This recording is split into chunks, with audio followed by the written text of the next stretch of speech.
As part of the Big Beautiful Bill Act, funding cuts for the Supplemental Nutrition Assistance Program, or SNAP, are now in effect. New this morning, one local food pantry shares how the changes are impacting local families here in the Tri-States. WGEM's Sydney Lyerly is live for us in Quincy to explain.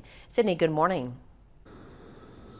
Natalie, good morning. Employees here at Horizon Soup Kitchen tell me over the last few weeks they've seen a nearly 15% increase in people coming to use the food pantry.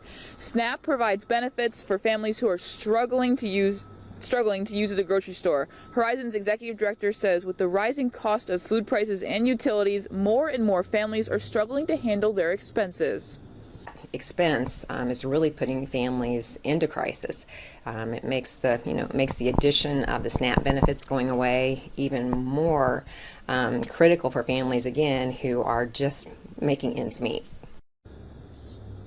Stephen says with the increase of people coming to Horizons, they aren't always able to give out as much as they normally would.